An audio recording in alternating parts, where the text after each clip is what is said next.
And Brother Branham was a wonderful prophet, but he was not a photographer. And my mother followed his example in all things. So all pictures that either one of them took are out of focus. But you can get the impression of what they wanted you to see.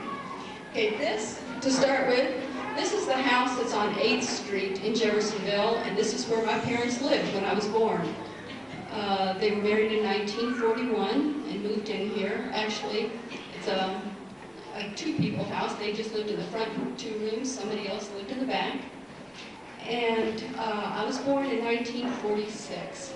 But before I was born, in March of that year, my dad had come home from work one afternoon. He was still working for the electric company in Indiana, patrolling the lines. Some days he did walk as much as 30 miles looking for broken insulators.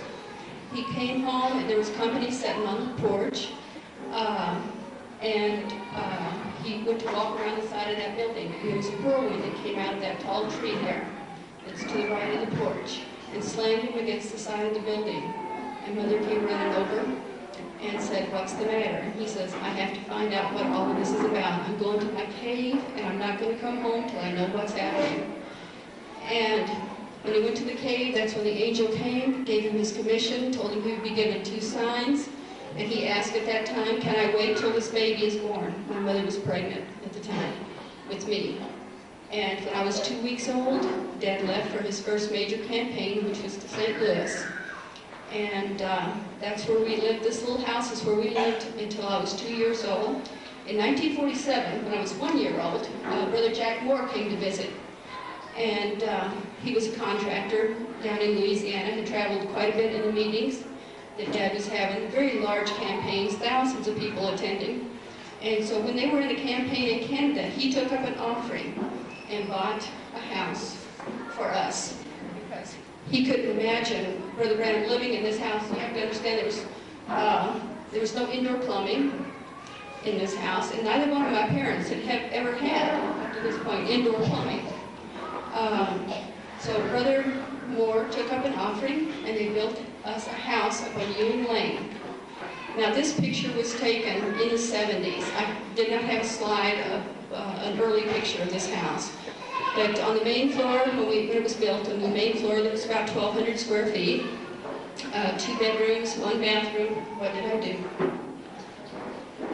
With a full basement.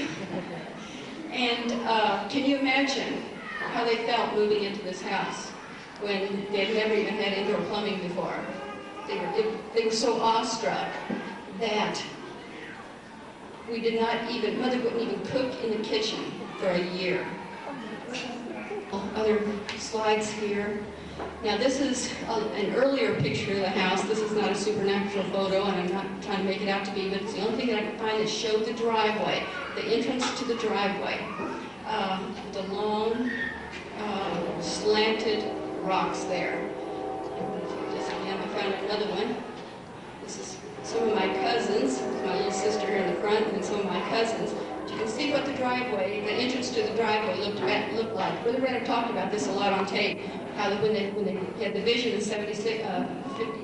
57, when the stones were torn down, that was the time to move west. And the part that they tore off was right up to the part where the lamp was on there. So this slanted part down there on the other pillar. That's what the city came through and tore down. So that was the entrance to our driveway.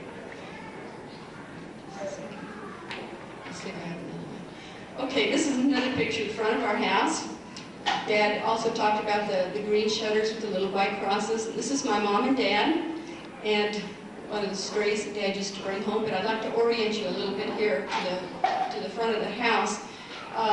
The 2 windows that are behind there on the porch, there's a door and 2 windows right there in the back, and that area was my dad's den room. And you would walk across the porch, and the door to the left went into the kitchen. So as you can tell, my dad basically knew whatever was going on out on the porch. We'd wake up some mornings, people would be sleeping on the porch, sleeping on the steps, sleeping in their cars in the driveway, and sleeping on those gates. It was slanted just right for sleeping. The gates coming in, they'd put their pillow there, and they would be waiting for whoever came out of the door first. And to ask to see Brother Branham. And usually I was the first one out of the door to go to school, stepping over people, excuse me, to go get on the school bus. And so many times my friends would say, Rebekah, you have the strangest friends. And I just tell them, I know you all are just jealous. Nobody cares enough about you to sleep on your doorstep just waiting for you to come out in the morning. And while I'm on this slide, I wanted you to take note of that.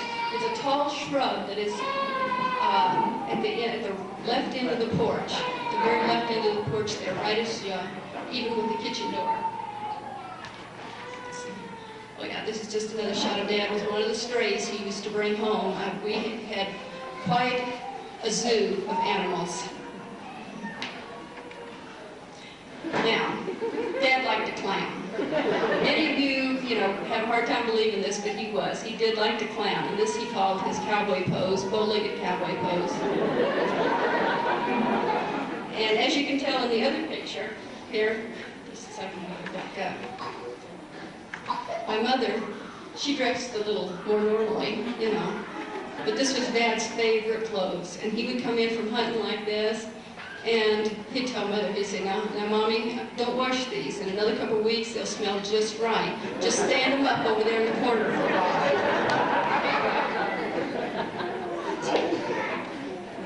Now, this was his dress-up cowboy outfit. This was actually a picture taken down at the old tabernacle, standing there. And in this picture, Dad had his hairpiece on. And many of you may not know, my dad lost his hair when he was very young, and he lost it very quickly. There was somebody put acid on his head, and he lost his hair very quickly. It left his scalp very, very tender, and he was prone to his throat closing up. He could not be in a draft. He could not be in air conditioning, and his throat would close up. And in his position, you can imagine what a disaster that would be. So initially, he got this hairpiece that he could wear to keep his throat from closing up. And sometimes he wore it for that, and then sometimes later he wore it because the Lord told him to. And for instance, in 1965, when he preached Who is This Melchizedek and Marriage and Divorce, the Lord told him to wear the hairpiece. And I don't have an explanation for that. All I know is that he told us that was so because we all hated it. All of his kids, we just hated it. And when Billy Paul went to pick Dad up, the day that he was preaching Marriage and Divorce, he went in and Dad had the hairpiece on, and Billy Paul made a comment like, "Oh no, you're not going to wear that, are you?" Well, Dad just turned and went back to the bedroom and shut the door. And he was in there for quite a while, and then he came out. And Billy Paul began to apologize. He says, "Daddy, I'm sorry. I didn't mean to hurt your feelings or anything." And Daddy said, "No." He said, "Paul, wasn't that? You can't hurt Daddy." He said, "But the Lord told me to wear this, and I just wanted to make sure that you hadn't said something that you shouldn't have. That, this is how I just wanted to pray for you."